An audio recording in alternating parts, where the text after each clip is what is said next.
이로부터 난 지혜라는 제목으로 계속해서 말씀을 나누도록 하겠습니다. 우리 모두가 지혜로운 자가 되기를 원합니다. 다 같이 합시다. 지혜로운 자 됩시다. 지혜로운 자 됩시다. 하나님을 기쁘시게 하는 지혜로운 자가 다 되시기 바랍니다. 13절에 너희 중에 지혜와 총명이 있는 자가 누구냐? 그는 선행으로 말미암아 지혜의 온유함으로 그 행함을 본일지니라 라고 말씀을 하고 있어요. 지혜의 온유함으로 행함을 보여서 지혜로운 모습으로 살아가는 복된 삶이 다 되시기 바랍니다. 이로부터 온 지혜에 대해서 살펴볼 때 큰 은혜가 임하는 복된 시간, 말씀 충만, 성령님으로 충만한 시간 될 줄로 믿습니다. 이로부터 난 지혜는 첫 번째로 성결함이라고 말씀을 합니다. 오직 이로부터 난 지혜는 첫째 성결하고 라고 17절에 말씀을 하죠. 성결함은 거룩함을 말하고 하나님과의 관계에 있어서 깨끗함을 말하고 있어요.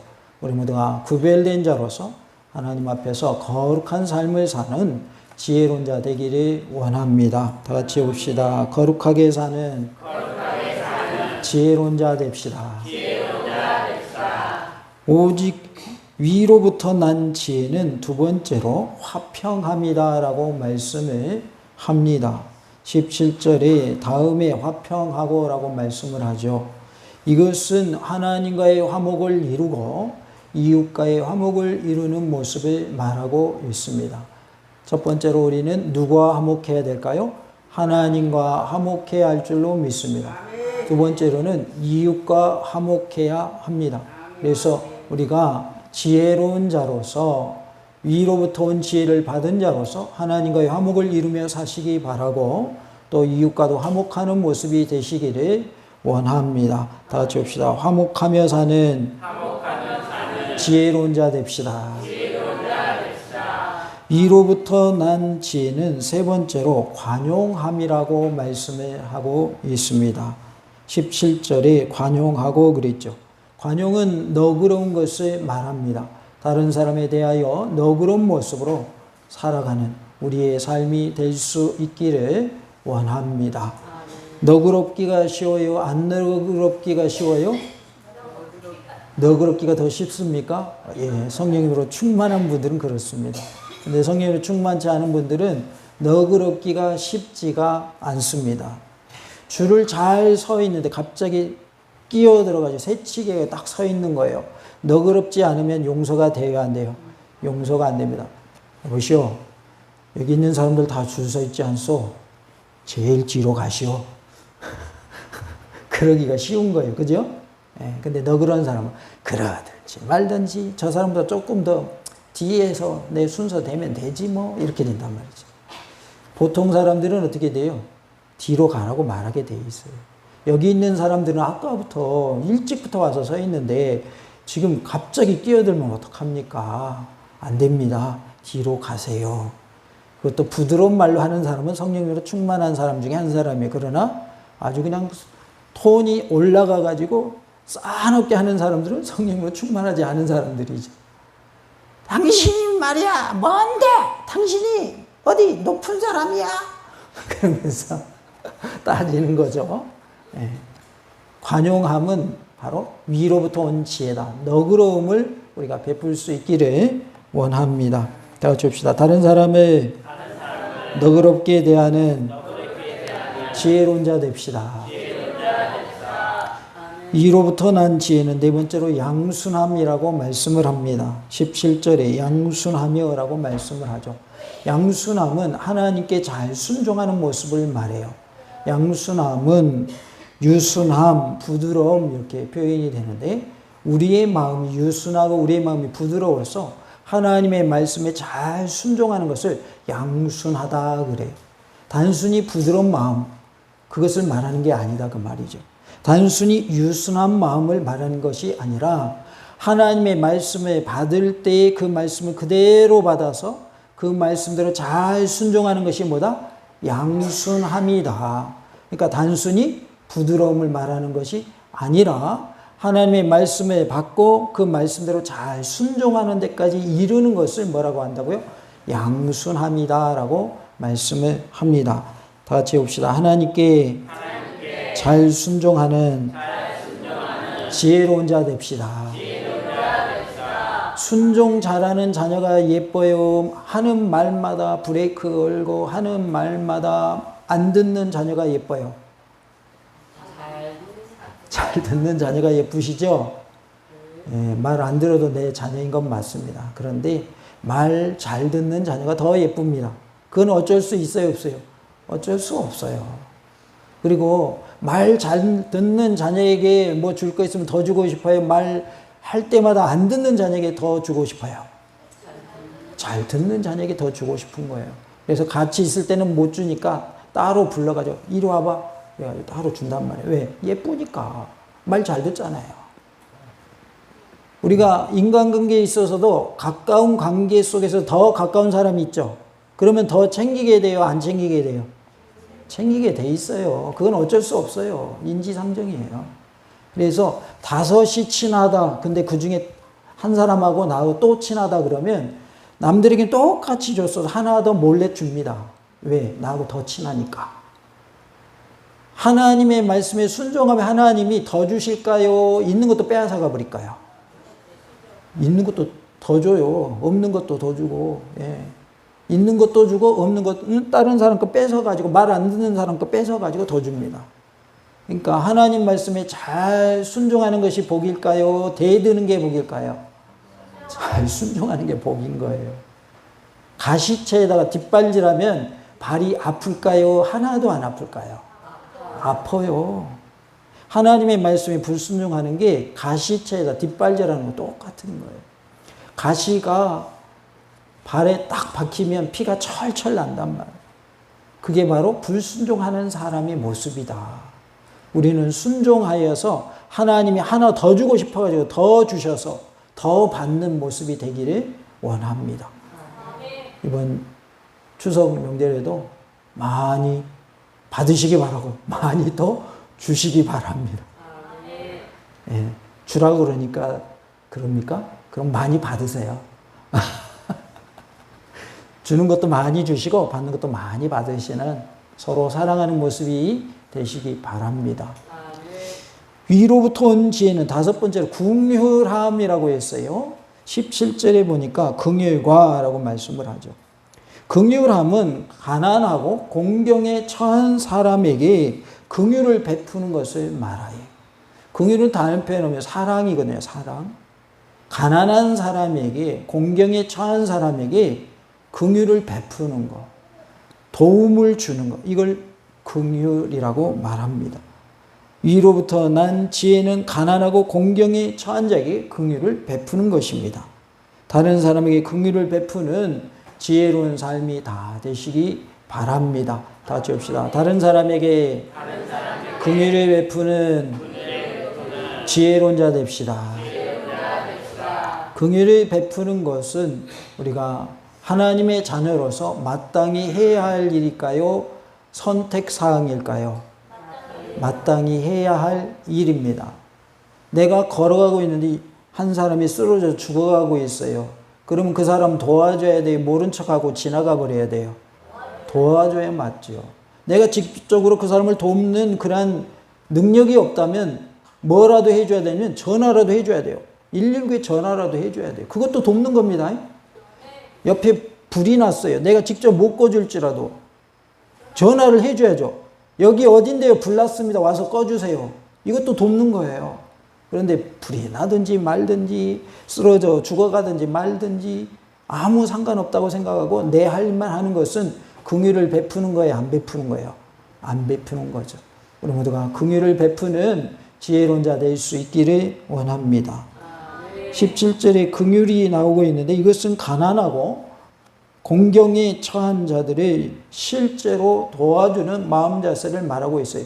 그래서 가난한 자를 실제로 도와주고 공경에 처한 자를 실제로 도와주는 것을 긍휼이라고 말합니다. 긍휼은 말로만 하는 것이 아니라 행동으로 옮겨야 된다라는 거예요. 말로만 하는 건 긍휼이 아니에요. 아니다 그 말이에요. 쉽게 얘기하면 마음속에는 저 사람 도와줘야겠는데 이렇게 생각할 수 있죠. 근데 그거로 끝나면 긍휼이 실천되지 않기 때문에 그 긍휼은 온전한 긍휼이 아니다 그 말이에요. 그러면 어떻게 해야 될까요? 마음에 긍휼한 마음이 생기면 실제로 그 사람을 뭐 해줘야 돼요? 도와줄 수 있어야 된다 그 말이죠. 다 같이 합시다. 마음에 감동이 되면 행동으로 옮깁시다. 뭐로 옮겨야 돼요? 행동으로 옮기시기 바랍니다. 그게 진정한 긍휼입니다. 아, 저 사람 불쌍하다. 끝. 그건 아니다 그 말이죠.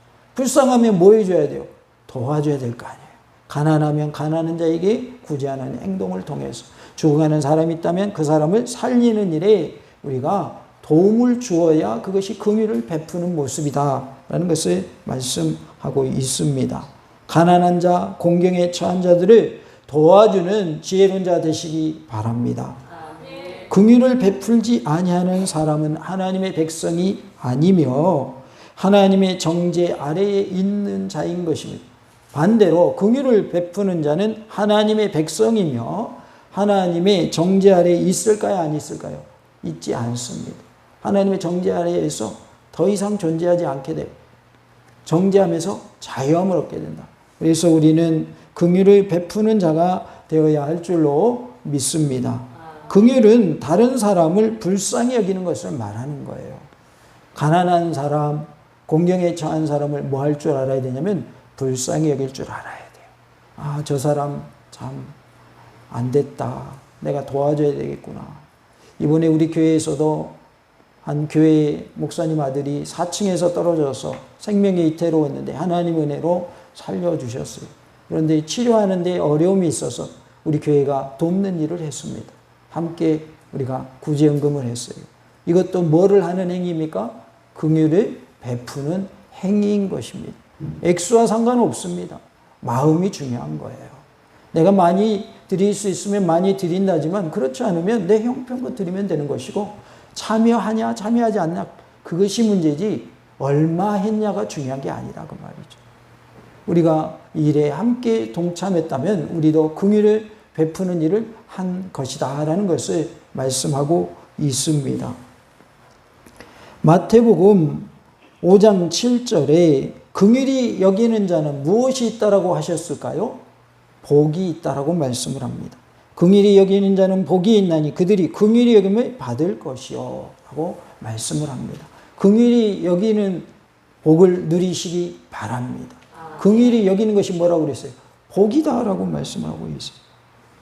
긍휼히 여기는 자가 복 있는 자입니다. 긍휼히 여기는 자가 긍휼히 여김을 받습니다. 다시 말하면 심는 대로 거두는 것입니다. 다른 사람에게 긍휼을 베푸는 삶을 사는 지혜로운 자가 되시기 바랍니다. 긍휼을 심을 때 긍휼을 거두게 됩니다. 다 같이 합시다. 긍휼을 심으면 긍휼을 거두게 됩니다. 긍휼을 심으면 긍휼을 거두게 된다라는 것입니다. 우리는 긍휼을 베푸는 자가 되어야 하겠습니다. 가난하고 공경에 처한 자에게 긍휼을 베푸는 지혜로운 자가 다 되시기를 간절히 원합니다. 특별히 이번 추석 명절에 나에게 주변에 내가 도움을 주어야 될 이웃은 없는가 살펴보시고 긍휼을 베푸는 은혜가 있기를 원합니다. 느헤미야 9장 17절에 하나님의 긍휼하심에 대해서 말씀을 합니다. 거역하며 주께서 그들 가운데서 행하신 기사를 기억하지 아니하고 목을 굳게 하며 패역하여 스스로 한 우두머리를 세우고 종되었던 땅으로 돌아가고자 하였나이다. 그러나 주께서는 용서하시는 하나님이시라. 은혜로우시며 긍휼히 여기시며 더디 노하시며 인자가 풍부하심으로 그들을 버리지 아니하셨나이다 라고 말씀하고 있습니다. 종되었던 땅으로 돌아가고자 했던 이스라엘 백성들 하나님은 용서하셨습니다. 하나님은 은혜로우시며 긍휼히 여기시며 더디 노하시며 인자가 풍부하심으로 그들을 버리지 아니하셨습니다. 하나님께서 나를 버리지 않으심을 믿으시기 바랍니다. 이스라엘 백성들은 실컷 출애굽시켜줬더니 종되었던 그 나라로 다시 돌아가려고 했어요. 왜냐하면 광야에 와보니까 먹을 것도 시원치 않고 환경도 열악하단 말이에요. 그러니까 다시 종되었던 땅으로 가고 싶었던 것이죠. 그러나 그것은 하나님의 뜻입니까? 하나님의 뜻이 아닙니까? 하나님의 뜻이 아니죠. 출애굽 시켰다고 하는 것은 출애굽 하는 것이 하나님의 뜻이다 그 말이에요. 그런데 좀 힘들다고 다시금 종되었던 그 시절로 돌아가기를 원했다. 그런데 하나님은 그들을 버리지 아니하셨고 그들을 용서해 주셨습니다. 만약에 우리가 죄를 짓는 순간에 하나님이 우리를 데려가신다고 하면 이 중에 누가 남아 있을지 저는 그것이 궁금합니다. 죄를 짓는 순간 다 하나님이 데려가신다. 데려가신다는 뭔 말인지 알죠? 죽는다고 말. 그런다고 하면 이 자리에 몇 명이나 남아 있을까요?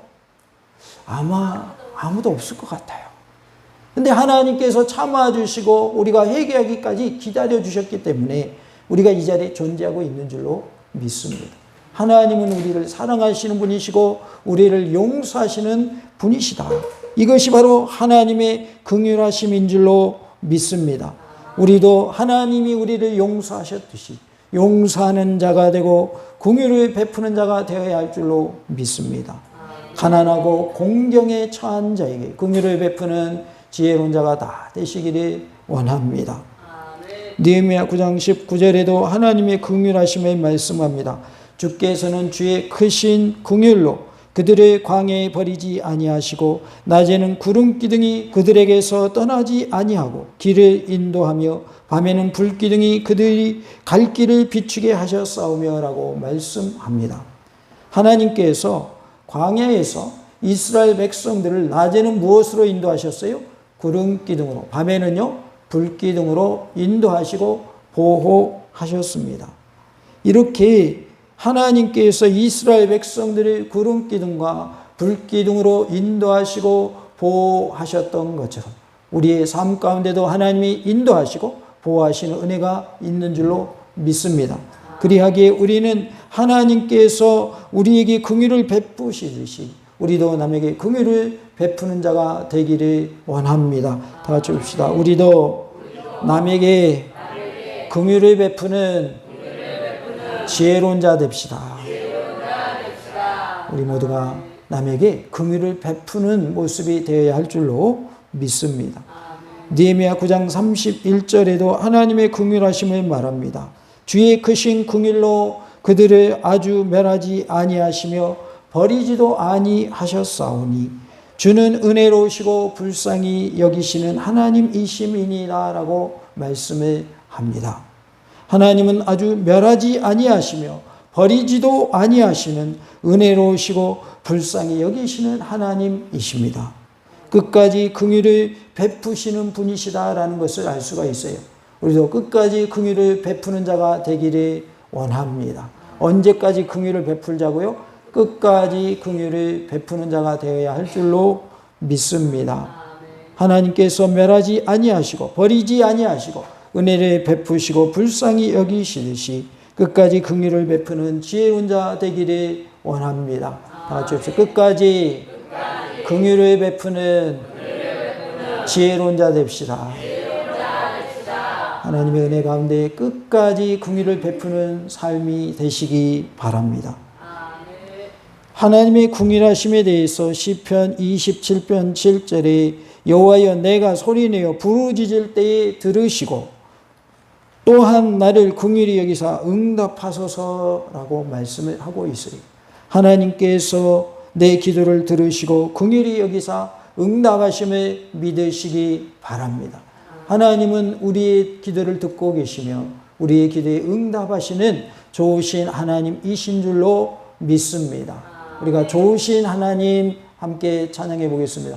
좋으신 하나님, 좋으신 하나님, 참 좋으신 나의 하나님. 하나님은 우리의 기도를 듣고 계십니다. 하나님은 우리의 기도에 응답하십니다. 좋으신 하나님이심을 믿으시기 바랍니다. 시편 40편 11절에 여호와여 주의 긍휼을 내게서 거두지 마시고 주의 인자와 진리로 나를 항상 보호하소서라고 말씀을 합니다. 하나님은 내게서 긍휼을 거두지 아니하시고 주님의 인자와 진리로 나를 항상 보호해 주십니다.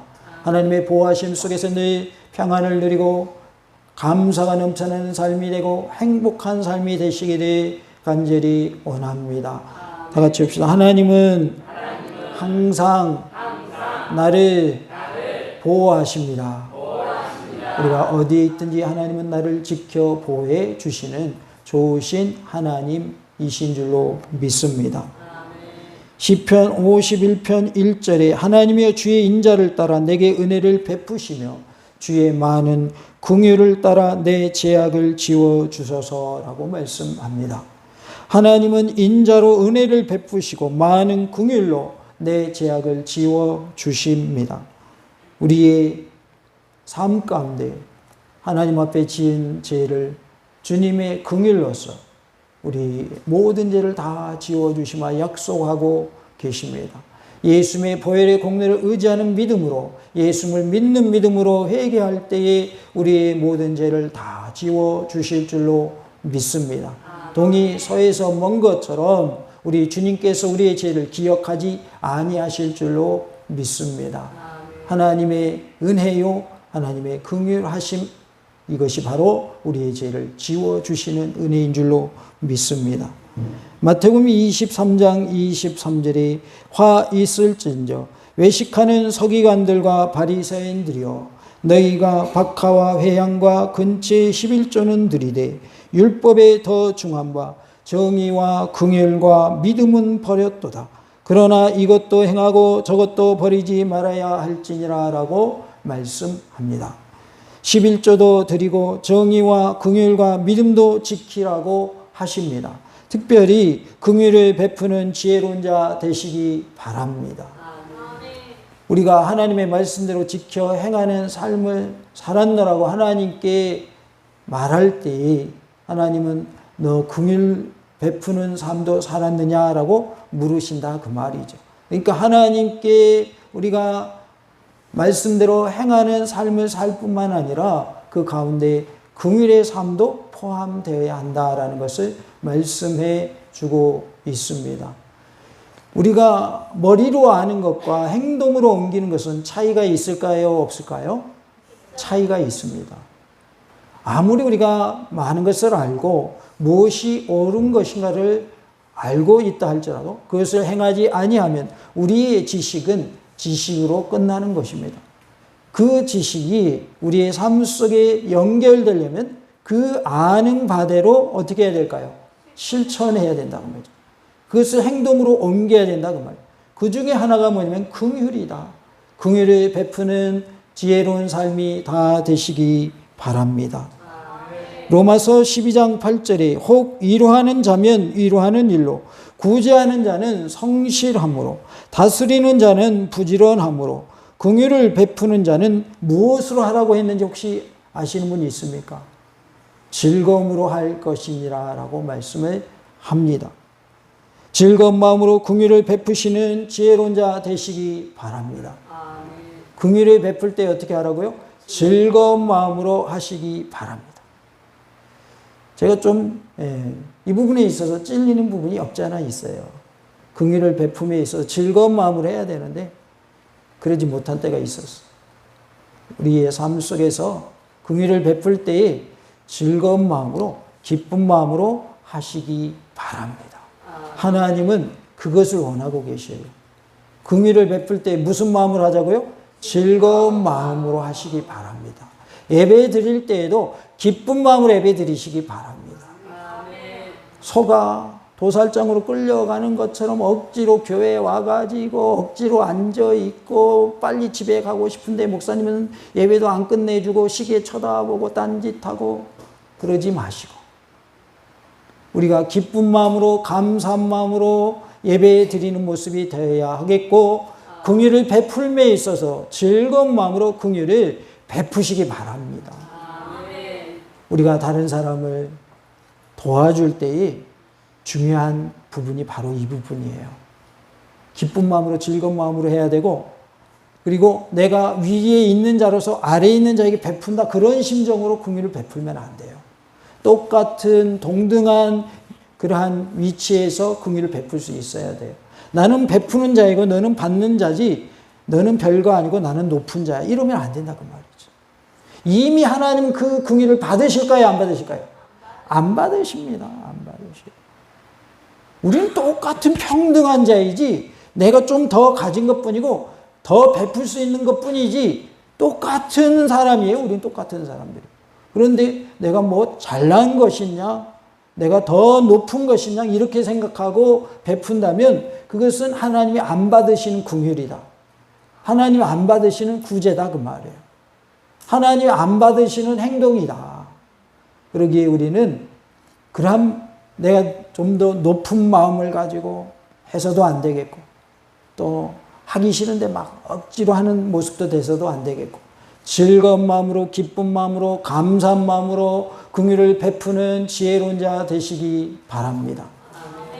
다 같이 해봅시다. 즐거운 마음으로 긍휼을 베푸는 지혜로운 자 됩시다.